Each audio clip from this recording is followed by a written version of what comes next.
אני רוצה שתחשוב רגע ותגיד לי אם אתה יכול לציין איזשהו רגע שנקרא לו קופסה שחורה. משהו שקיים שמה באותן שעות שעליו אתה והחבר'ה לא מדברים.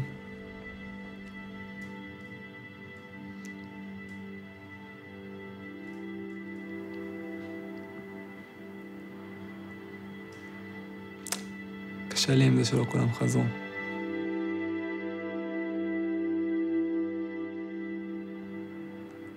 אף פעם לא דיברנו אם יש אשמים, אני לא חושב שיש אשמים במצב הזה.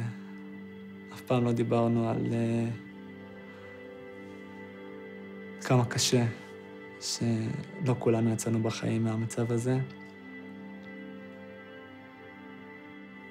ואתם לא מדברים על זה כי? לא יודע, אנחנו נחתנו לארץ נכנסנו למלחמה אחרת.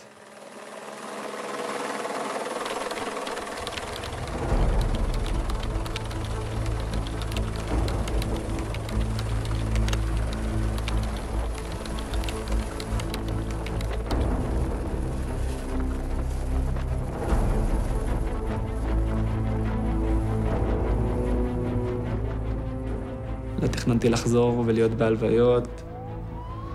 לא תכננתי להגיע ולקבל שינוי משימה בבית חולים.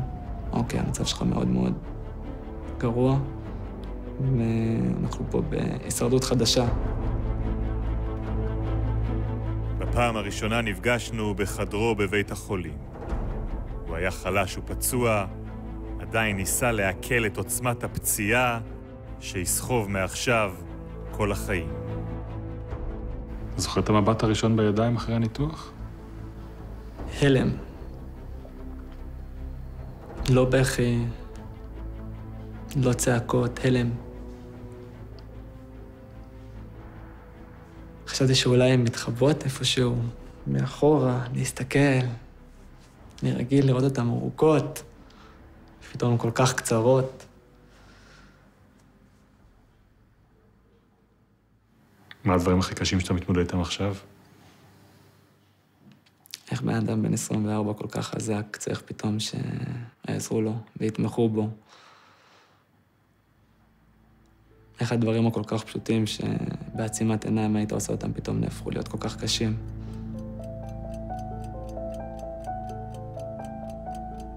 שם במחלקה, כשהוא עדיין באבל על חבריו ועל אובדן אצבעות הידיים, לא העזנו בכלל לדבר על האפשרות לחזור אל ההר ההוא, למקום שבו הכל השתבש.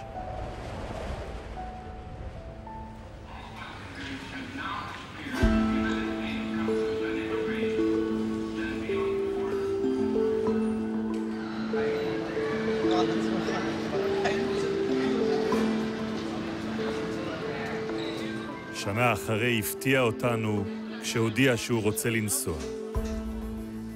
שהוא מרגיש מספיק חזק כדי להשלים את המסע שנקטע אז בדיוק לפני השיא.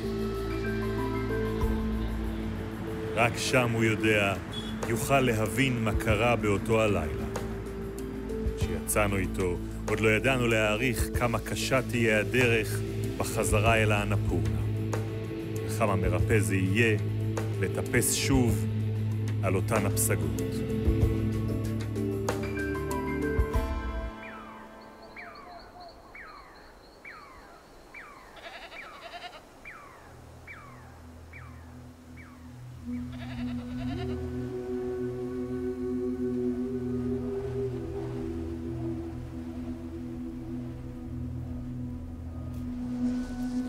זה כאפה, כן, זה כאפה. כשאתה לא מגיע לכאן, שאתה לא פתאום מרגיש את הקור הזה בגב, את הרעידות הראשונות האלה, עד שהגוף חוזר להתחמם עם עצמו. וזהו, אני צריך להשלים פה עם המקום, הוא ממש כעס פעם שעברה. כשאתה רואה את זה ככה מושלג, זה לא מאיים? לא, זה מקסים, ככה זה אמור להיות. קצת עננים, שמיים בהירים. זה מחזה של רכס שמזמין אותך לבוא אליו.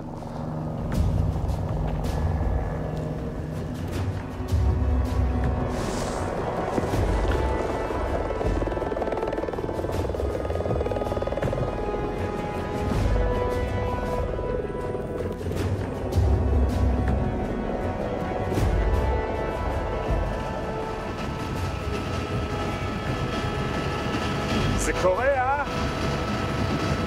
עכשיו, מה שאנחנו שומעים את עצמנו, כן.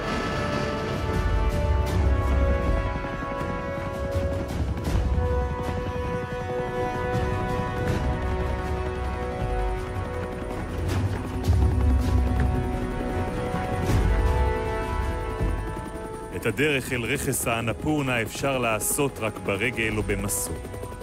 כלי רכב לא עוברים בשביל הצר והתלול שמטפס בין הכפרים. זהו גם מסלול הטרק שנחשב ליפה בעולם. שבועיים של מסע רגלי מסביב לרכס, לרגלי הפסגות שגובהן יותר מ7 קילומטר.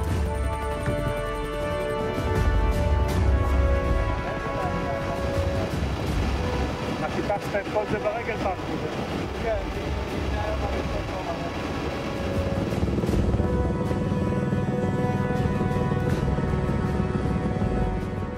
המסוק מוביל אותנו אל הנקודה הגבוהה ביותר שבה ניתן עדיין לנחות בבטחה.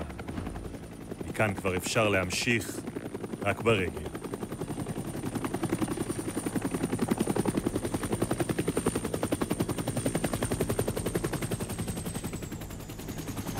תודעים שבאתם איתי.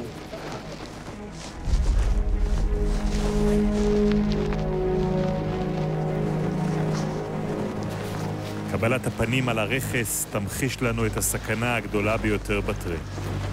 יש מישהו שלא מרגיש טוב. זו מחלת הגבהים שתקפה את אחד התיירים שלא הסתגל לגובה.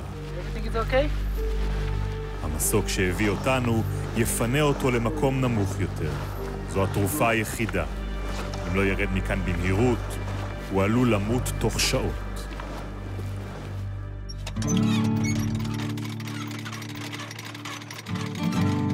את המסע שלנו אנחנו מתחילים במנאנג, הבירה של הרכס. פה גם התחיל הסיפור אז לפני שנה.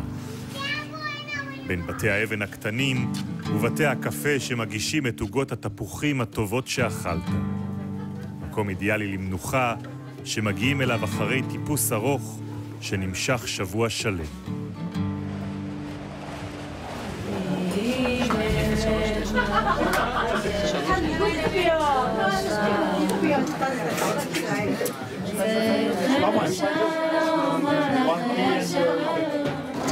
לא. צריך ירא שמיים שיעשה את זה, לא?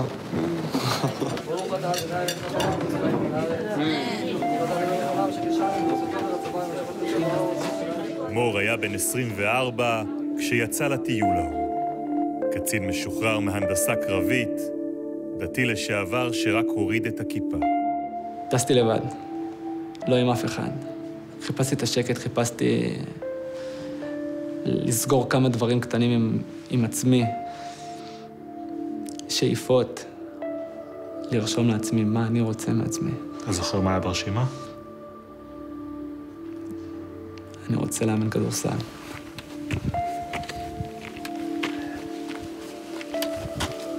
מהרגע שנחת כאן כבר לא נשאר לבד. כשאתה מטפס על האנפורנה, אתה תמיד אוסף בדרך חברים למסע. השיא היה כאן, במנאנג, שהיה כאן גסטהאוס של לפחות 30 ישראלים, נראה לי, שישנו שם. אני זוכר את הקבלת שבת או את החדר אוכל שהיה פשוט מפוצץ. במנאנג כבר התגבשו לחבורה. רובם, כמו מור, גילו רק כאן אחד את השני. זו קבוצה מיוחדת, חריגה בנוף הצעיר. 2 רופאים, עורכת דין, רואה חשבון. 4 מתוכם לא יחזרו מהטיול הזה. מיכל צ'רקסקי, מנהלת שיווק בת 36, נדב שוהם, מהנדס בן 30, סטודנט לתואר שני בטכניון. אגם לוריה, קיבוצניק בן 23, שהיה בעיצומו של טיול גדול, ותמה אריאל, בת 25, נווטת הקרב הדתייה הראשונה בחיל האוויר. כולם מגיעים עם מצב רוח של חברותיות, עם האפס אגו, שהוא ידבר איתי, אני אדבר איתו. כולם פתוחים להיכרות. ואתה מרגיש שכל רגע אתה יכול לזבזב מבן אדם לבן אדם, מבן אדם לבן אדם, מבן אדם לבן אדם. וככה ממשיכים פשוט. מה המטרות שלך? מה הימים הקרובים? מה הטרק הזה? ואני חייב בשביל להחליף את הדף לפרק ב', לסגור את הסיפור שהשארתי כאן. So maybe we'll see for record as well. יאללה, תהנו לכם. הצלחה רבה. הצלחה גם לכם. אשריך, באמת. היה אחלה שבת איתכם.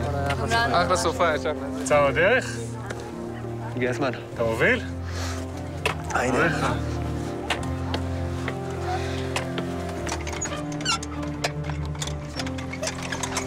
זה הנעת הדינמו בגוף.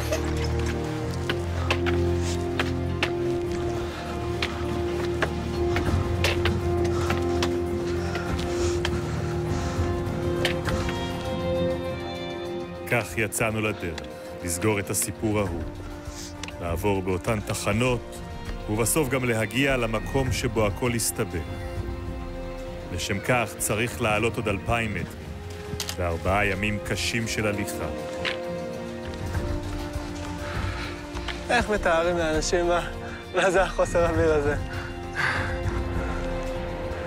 ואנחנו מביטים כל הזמן במור, משתאים מכך שהחליט לחזור לכאן.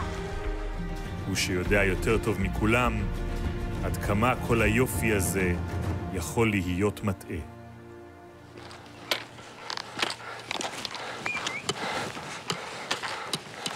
מה, עשית כבר את האנפורנה ואתה עושה שוב? כן. שנה שעברה. בסופה. שהייתה פה? די, מה? יואו. לא. כאילו שתיתי משקפי שמש בסדר. בדיוק ממש בדרך כזה, כולי חשבתי על הסופה וזה, כאילו איך... בסדר, יש לנו מזג אוויר טוב, מקווה שגם מחר יהיה. אמן. לכולנו.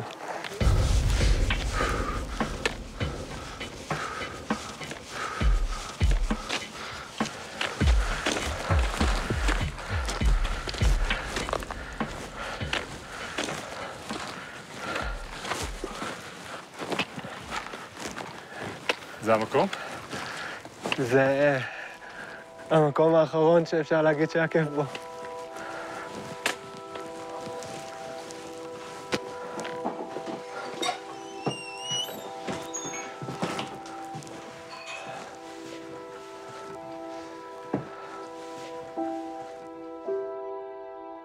היה פה מדהים, היה פה...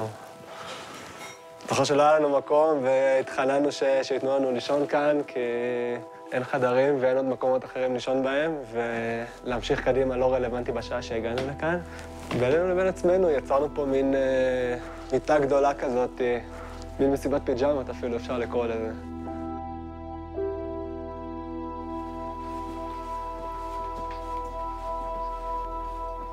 את האח הזה כמובן שלא הדליקו לנו בלילה.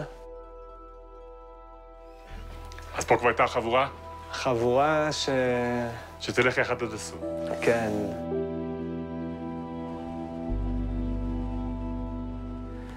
כל אחד היה לו את הלמה הוא בא לכאן. במהלך שבוע אתה שומע גם את הלמה של אנשים אחרים, וזה... זה כל כך פותח לך את הראש, אתה מבין כמה עומק יש באנשים האלו, כמה אפשר ללמוד מהם. מה רצתה מיכל? מיכל רצתה לסגור קודם כל את המעגל שלה, על איזה חבר שהיא איבדה לפני 18 שנה כאן. חבר שאיבדה כאן? כן. היא סגרה לעצמה את המעגל הזה, רק לא עד הסוף. תמר הגיע אחרי עבודה נהדרת בצוק איתן, וחיפשה את המקום השקט הזה. היא דיברה על התפקיד שלה כנווטת במלחמה? פחות על מה שקרה בפנים, אבל מספיק יום-יומיים בשביל להבין שהבחורה הייתה מיוחדת, כן? זה אני זוכר ששאלתי את דניאל, שאמרתי, תקשיב, היא ממש מרשימה אותי, זה נראה לי ממש קשה. גם דתייה, גם קורס טייס. אז הוא אמר לי, כמה שאתה חושב שזה קשה, זה עוד הרבה יותר קשה מזה. וכן, לידרית כזאתי.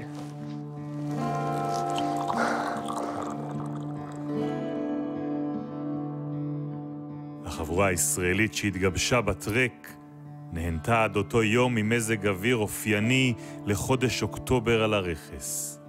שמש מלטפת ביום, בלי רוחות, בלי שלג. התחושה הייתה של איזה באס, אנחנו לא הולכים לראות שלג. אנחנו מפספסים את זה. שום דבר לא יפגע בי, שום דבר. לא עלייה, מישור, ירידה, שום דבר. ככה נשבעתי לנופל, בהתחלה. הסרטון של איתן עידן צולם על ידי חברו הטוב נדב שוהם. 24 שעות מאוחר יותר, ימצאו עצמם תלויים זה בזה בסופה. את קולו של נדב מעניין לי בראש כבר ימים. אני ככה משהו, אני סוחב חטאתי, סוחב חטאתי.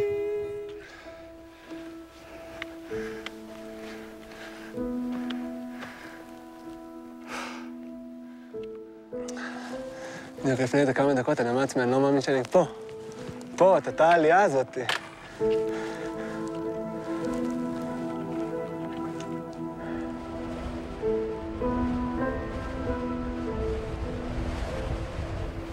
תראה שם את הפסגה, אתה כבר מתחיל לראות ששם רוחות,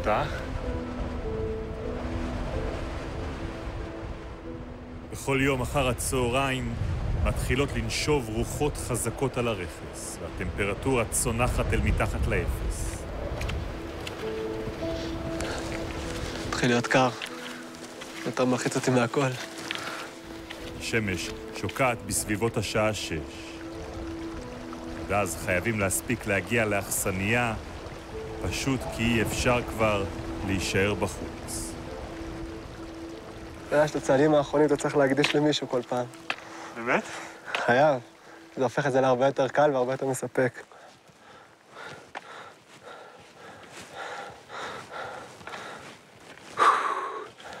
היו בת 900. יאללה, הייקמפ. ההייקמפ היא התחנה של הלילה האחרון במסע. מחר לפנות בוקר נצא מכאן בדרך שבה יצאו אז, זו שמטפסת למקום הגבוה ביותר שהגיעו אליו. הנקודה שנקראת הפס, שיא הגובה, שיאו של הטיול.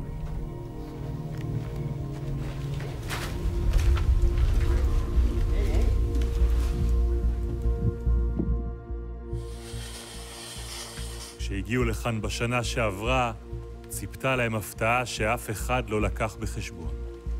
בדיוק אז החל לרדת גשם, טיפה נהיה מעורפל, הערפל הגיע, וכמה דקות לאחר מכן גם השלג כבר התחיל. זה היה נראה נחמד, זה היה נראה מגניב כזה, אפילו מיוחד, זכינו. אני הרגשתי שזכיתי.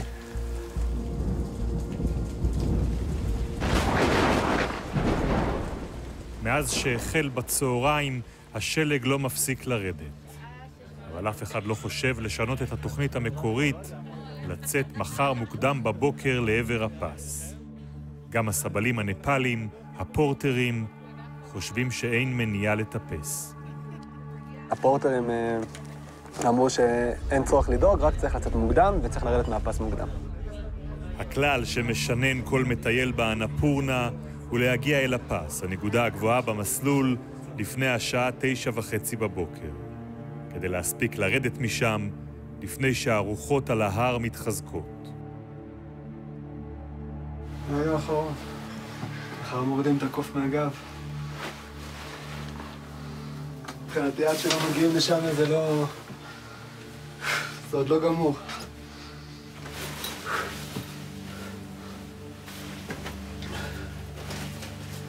לילה טוב. לילה טוב.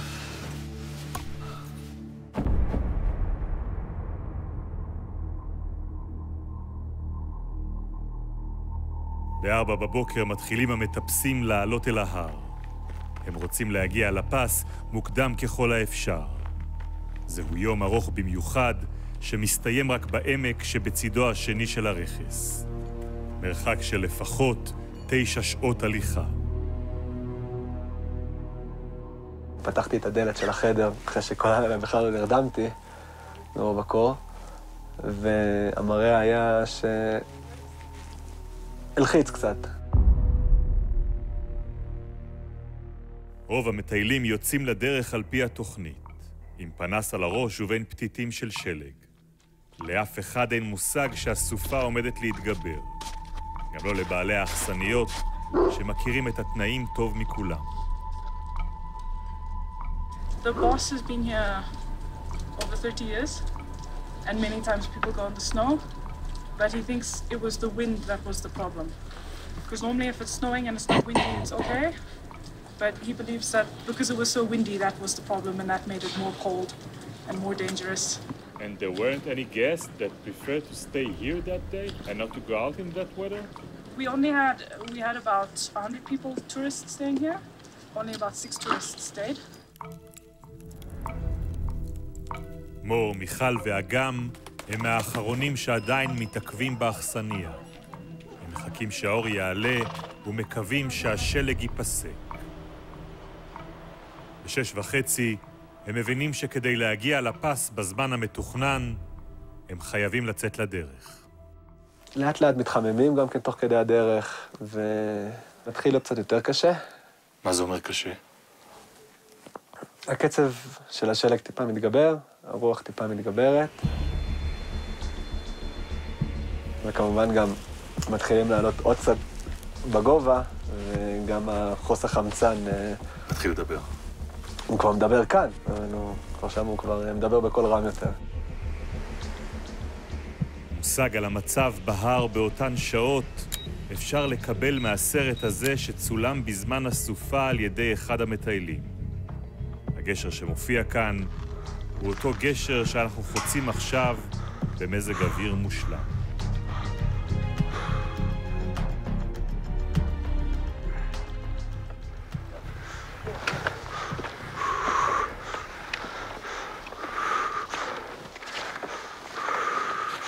איך הלכתם בדבר הזה? אין אוויר. אין אוויר. הלאה.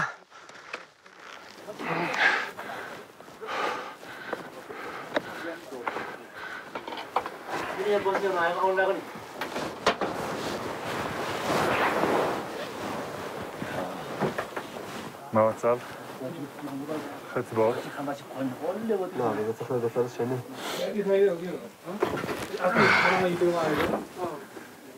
זוכר את העצירה פה? זוכר שיצאתי, כבר לא הייתה דרך.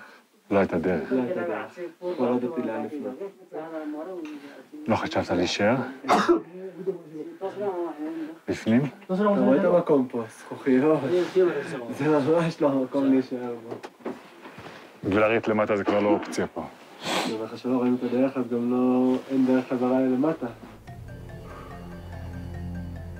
זה יהיה גם המקום האחרון שבו מור יראה את מיכל צ'רקסקי. היא מתקשה לטפס ועושה את העלייה אל הפס כשהיא רכובה על פרידה. שאר החברים הולכים ברגל. זה היה ככה. ככה הלכנו. לאט לאט הכל מתחיל לראות אותו דבר. השמיים, הקרקע והחזית אליך. הכל מתחבר ליחד לצבע אחד. ואתה מרגיש שאתה באיזה ריק כזה. שאתה לא יודע על מה אתה דורך. אתה לא יודע איפה יהיה הצעד הבא. ופשוט באמת מצד לצד, ממטר ומטר שאתה עולה גבוה יותר, זה נהיה יותר ויותר מסובך, יותר ויותר קשה, יותר ויותר קר. הכל יותר. הטיפוס נמתח באותו בוקר על יותר מ4 שעות. ורק לקראת 12 הם מגיעים אל הפס, כשהרוחות המקפיאות מכות במקום בעוצמה גדולה. עשרות מטיילים כמוהם נקלעו לסערה הזו, כולם מחפשים עכשיו מסתור מהקור והרוח בבקתה קטנה שנמצאת במקום. אני זוכר שממש בשארית כוחות נכנסנו לבקתה, הציוד השארנו בחוץ, המקלות השארנו בחוץ, הבקתה הייתה מפוצצת באנשים שאתה לא יכול למלא אותה בתיק שלך. אזורים בצדדים שהשלג לא נוטף ולא דולף מהגג, אז מטפלים באנשים בהיפותרמיה. והפאניקה הזאת שאנשים מרגישים שהם כבר לא תלויים בעצמם.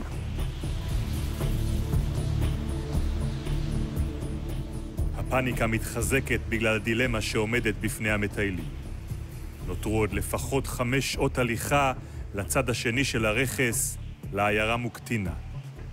אם לא יצאו עכשיו לדרך, יקלעו לחושך. ואם יישארו הלילה כאן, בשיא הגובה, בבקתה הצפופה, הם עלולים למות ממחלת הגבהים או מחסור בחמצן. עשיתי איזו יציאה קטנה החוצה הרגשתי שאני חוטף מטח של אבנים, אבני שלג כאלו. אתה מבין שבמצב הזה אתה לא יכול לצאת. הפורטרים והאנשים המקומיים מלחיצים שם את כולם שחייבים לצאת, השעה כבר 1, השעה 1:30. זוכר שתמר הגיע אליי וביקשה ממני שבוא נוציא את האנשים החוצה, כי אנחנו נמות פה, אנחנו כבר אמורים להיות פה רק חצי שעה בפס, והגובה. הקבוצה הישראלית, כמו רוב המטיילים בבקתה, מחפשת מי יכול להוביל אותם בסערה למטה. ואז נמצא הפתרון. לחבר את פעל הבקתה, שיוריד אותנו למטה, שהוא היחידי שעוד יכול איכשהו לחלץ אותנו משם. למה? הוא עושה את הדרך הזאת כל יום הלוך חזור ממוקטינת, והוא היחידי שיכול.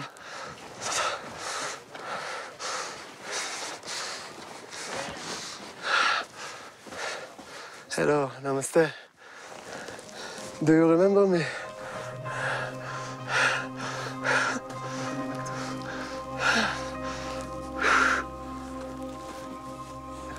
You don't remember that we go down? All the group, we go down. Big group that we stuck here. Few people stay here and you lead us to Muktinat. Yeah. Coming is in October. October, yeah. October is 40. Yeah, you remember this day. אולי, בן, אולי תביא איזה מישהו שיודע נפאלית? זו הפעם הראשונה שהם נפגשים מאז. האיש הזה עוד ימלא בסיפור תפקיד מרכזי. הוא גם הותיר אחריו מטען של כעס, ושאלות שינקרו בראש כל החיים. What do you think that could happen if all the people that been here will stay here all the night? If there are everyone is אז, בשעות הצהריים, בשיא הלחץ, היו צריכים להחליט מה לעשות. He told us that we must go outside. तपाईले के तपाईहरु जानुस् भन्दै थियो कहाँ भन्ने बिहान त्यो चाहिँ मैले भनेको दिदीखेर कतै बस्यो भन्न 9 बजेतिर मैले हैन यहाँ बस्यो भने फसिन्छ जाऊ भनेको मैले त के हामीले नराम्रो भनेको त अनि त्यो यहाँ कहाँ बेलुका अनि जाम भन्छ अनि बेलुका मलाई भयो बित्नु खोज्छ अनि त्यसलाई मैले जाऊ भने हैन के मैले जाम भने उनीहरुले मलाई जाम भनेर हैन. ההחלטה שקיבלו באותן שעות תחרוץ את גורלם. המעטים שנשארו בלילה בבקתה יצאו משם בבוקר ללא פגע. ואילו החבורה הישראלית, בין עשרות תיירים אחרים, משלמים לבעל בית התה כדי שיוביל אותם בסערה אל הכפר שבתחתית ההר. רבים מהם לא יסיימו את הדרך. הייתה יציאה ממש גדולה של אנשים, ומין הלם, שוק של שלג שמכה בך, מצליף בך, רוח. מתחילים לרדת בטור ארוך ומייגע, שהדבר היחידי שאתה שומע בו זה כל רגע סטופ, שמישהו שנתקע, שמישהו שנעצר. ומעבר לקושי, אתה מוצא את עצמך רוב הזמן רק פשוט עומד במקום. שזה עוד יותר מתיש ועוד יותר קשה. מי בקבוצה הזאת נמצא? חשבתי בהתחלה שכולם, אבל... כולם זה מה? כל מי שבבקתה? כל מי שבבקתה. אבל מה הסתבר לך כשיצאתם? חלק מהאנשים אחרי דקה חזרו לבפנים. ממש אחרי דקה הבינו שהם לא יכולים להישאר לרגע ופשוט ברחו לבפנים. אני זוכר ששאלתי את הפורטר של רועי, איפה רועי, והוא אמר לי שהוא נשאר בבקתה והייתי מאוד רגוע. לאיש אין מושג שרועי פטל נפל זמן קצר אחרי תחילת הדרך לתוך בור. הוא לא מצליח להיחלץ ממנו. הירידה למטה תלולה מאוד וקשה לא פחות מהעלייה. הרוח מצליפה בגב, קשה לשמוע, קשה להביט לאחור. במהלך הדרך ראינו איזה מישהי מרחוק שצעקה הלפ. אתה לא יודע מי, מה אמרו. אתה ממשיך ללכת, חשבתי שהיא להגיע אליה אולי איזה שעה, ומי יודע כמה פעמים אני אפול בדרך. זה לא משהו שהוא אפשרי. אז רק בעל הבקתה הלך אליה, וששאלו אותו מי, הוא אמר שזאת איזה נפלית ששברה את הרגל. הסתכלתי על התמונות ככה לפני שטסנו לכאן, וקלטתי תמונה שצילמתי בבקתה לפני הפס, שבה ראיתי את מיכל שם, ופתאום עלה לי המעיל השחור הזה, והבנתי שזאת הייתה היא. זו התמונה האחרונה של מיכל צ'רקסקי. היא יצאה מוקדם יותר מהפס, וככל הנראה נקעה את רגלה במהלך הירידה. לעולם לא נדע אם היא האישה שמו ראה בשלג. מיכל קפאה למוות על ההר, כמו מטיילים אחרים, שהקבוצה חולפת על פניהם בדרך הקשה למטה. מלאך המוות כרגע עובר בחוץ. הוא קוטש. אתה מבין שאתה חייב לשרוד, ואתה מנסה כמה שיותר להגן על הלהקה שלך, הקבוצה הקטנה שהיינו שם. ולאט לאט אנשים יותר ויותר נתקעים. מה זה אומר נתקעים? מרווחים יותר גדולים, זה נהיה כזה קבוצות יותר, וזה לא הטור הזה כמו שהיה בהתחלה, ולאט לאט גובה מותניים, לפעמים גם גובה חזה. השלג? שלג. איך מפלסים בתוך זה דרך? כל הירידות היו לפלס עם הידיים. הכפפות במהלך הערב נפלו לי, כנראה שזה גם כן בעקבות פילוס הדרך עם הכפפות ועם הידיים. אז אתה עם ידיים חשופות. כן. הקור הוא עכשיו הסכנה הגדולה ביותר. כוויות קור באיברים החשופים, ואובדן של חום הגוף, שעלול גם להסתיים במוות. הגוף מתחיל לאבד הכרה. אני די הרגשתי שאני, לא יודע, אני משוטט שם, לאט לאט אני לא בדיוק מבין אפילו איפה אני נמצא. שזה אולי משהו שקצת כן עזר לי, כי המוות לא דפק לי בדלת. פתאום מקבל איזשהו יד מחבקת מימין, יד מחבקת משמאל. רואה את הגם, רואה את המר. לא היה אפשר כבר לדבר, זה היה רק להסתכל אחד לשני בעיניים ולהבין שאנחנו פה בפרוחה ואנחנו צריכים לצאת מזה. אתה רואה את בעל הבקתה שמוביל אתכם? בעל הבקתה לבש איזה מעיל כתום כזה זוהר. אז עוד איכשהו, גם מכמה מטרים אתה יכלת לראות אותו. ומגיע איזשהו קטע שגם הוא כבר מבין שאם הוא יעצור ויחכה כל רגע לסטופ, הוא גם בספק אם הוא יגיע למוקטינת. והוא מתחיל לתת את הקצב שלו. קצב שלו או שאתם איתי או שאתם בקצב שלכם. הוא אומר את זה? לא. אתה רואה שאתה צועק לבן אדם סטופ והוא לא עוצר. זה בערך מה שהוא אומר. הלילה יורד, הטמפרטורה על פי הערכות מגיעה למינוס 30 מעלות. הקור כבר משפיע על כולם. ברור לך איפה תמר נעצרה? ולמה היא נעצרה? תראה, תמר הצילה לפחות 2 אנשים בפס. זוכר אותה נשכבת על מישהי ופשוט מנסה להעביר אליה את החום שלה. סיימה עם אחת ועברה לאחת אחרת. הוציאה כל כך הרבה אנרגיות על אנשים אחרים. זה בערך הערכה אולי למה לה נגמר הכוח מעט לפנינו. שניים מהחברים עוזרים לתמר ללכת. אבל בשלב מסוים, גם הם כבר לא יכולים יותר לסחוב אותה. והם נאלצים להמשיך בלעדיה, היא נותרת בשלג לבדה.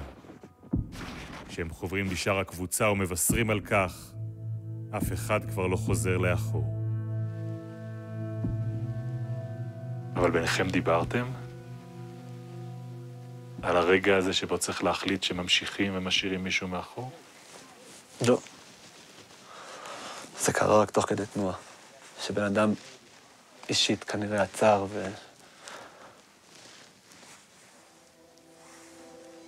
קפה. גם אגם לוריה, שדחף בתחילת הדרך את חבריו, נכנע בלילה לקור. והוא נשאר לבדו מאחור, קפה אל מותו. כל אחד מהנותרים יכול להיות הקורבן הבא. המשכנו בדרך לא ברורה, עד שפתאום ראיתי איזשהו סלע בולט. וזהו, הראש שלי אמר, טוב, אתה נעצר פה. אמרתי להם, תקשיבו, אני עוצר פה, לא יודע מה איתכם, אני נשאר כאן.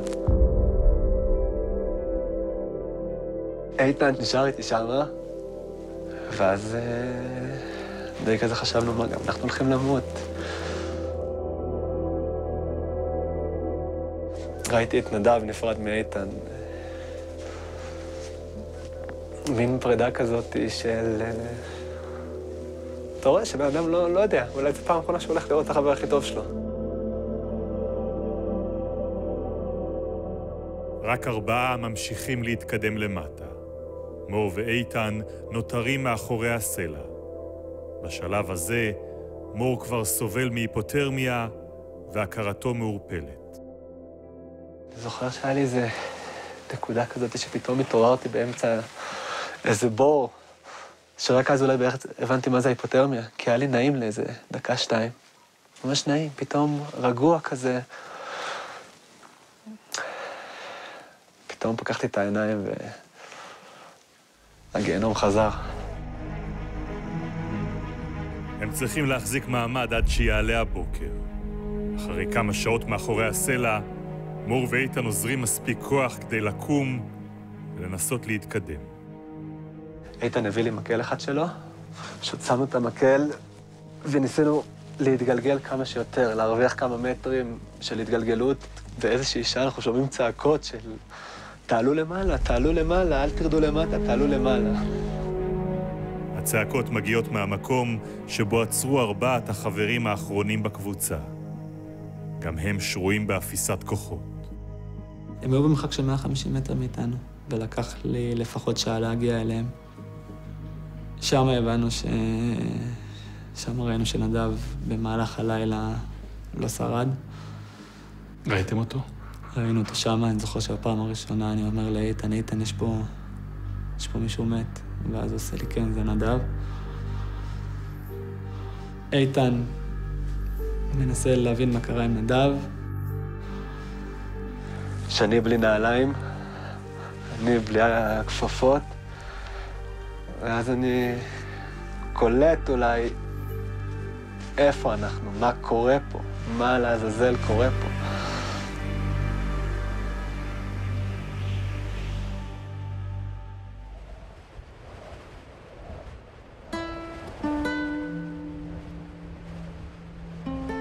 השעה 6 בבוקר, כשמעל הרכס זורחת עכשיו שמש חמימה. הרוח כבר שכחה, השמיים כחולים, 10 גופות של מטיילים פזורות לאורך הירידה, ולצידן 10 פצועים. המסוקים של צבא נפאל יכולים עכשיו לחוג מעליהם, לחפש את מי שעוד אפשר להציל, ולפנות מכאן לטיפול רפואי. יכול להיות שהייתי מעורפל, יכול להיות שהייתי מאולף, יכול להיות שהייתי בהיפותרמיה. אבל ברגע שנגעו בי, והרגשתי את האחיזה הזאת בחגורה, שני אנשים פשוט גוררים אותי ללמעלה. יכול זוכר שאני מסתכל על הידיים שלי, והן היו נראות כאילו נגררתי רחוב אספלט שלם. ואני עדיין קפוא רגשית. מבקשים ממני להזיז את הידיים ולא להפסיק להזיז אותם, ואני מבקש רק תנו לי לנוח, תנו לי לישון, עברתי לילה קשה. ואני נרדם, ואני קולט שאנשים פשוט מזיזים את הידיים. לא מוותרים בשבילי. אני לא יודע מי הם, לא מכיר אותם אפילו. בתמונות שצולמו באותו הבוקר רואים את מור מורד מהמסוק. גם את שני שאיבדה את נעליה בשלג וצעדה בתוכו יחיפה. בכל השעות הללו לא ידוע להם על הדרמה שמתחוללת ברגעים האלה סביב רועי פטל. הוא חולץ מהבור על ידי מטיילים ישראלים שירדו בבוקר מהפס. הם השאירו אותו על ההר וירדו להזעיק את כוחות ההצלה. אבל כשאלה חגו מעליו, חשבו בטעות שהוא מת. רועי נותר עוד יממה שלמה בשלג, וחולץ לבסוף בחיים רק ביום המחרת. רועי מבחינתי הוא הגדול פה מכולנו. לדחוף את עצמך 36 שעות, בלי אוכל, בלי אף אחד, פתאום באיזשהו מקום יוצא לך בן אדם שהוא חי. 43 בני אדם נספו במהלך הסופה ברכס האנפורנה. בתוכם 4 הישראלים. עשרות נוספים נפצעו ויסחבו את הצלקות כל חייהם. יורד גלים. אתה יודע כבר למי אתה הולך להקדיש את הצעדים האלה? כל צעד. כן? פה מוקדש. אני כבר מזמן אין לי כוח. ביום האחרון של המסע, השמש מאירה לנו פנים. ככה צריך להגיע לכאן. אחרי 4 ימים של טיפוס, אנחנו מתקרבים סוף סוף אל הפס. יאללה, איך תעשה את זה לבד? על הפסגה כבר מחכים למור כל המטיילים הישראלים שפגש בדרך. אף אחד מהם לא רצה להחמיץ את הרגע הזה.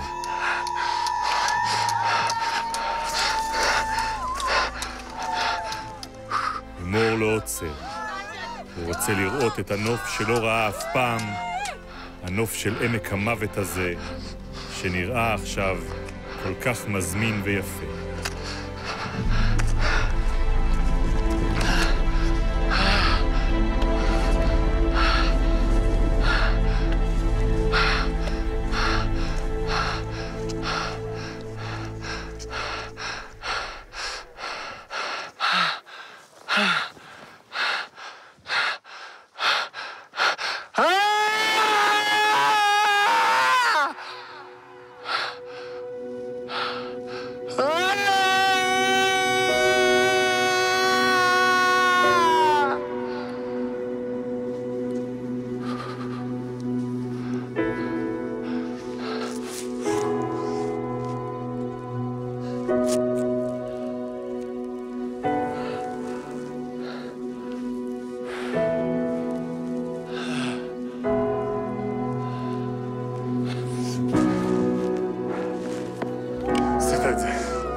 למה לא היה נעים פה ככה אז?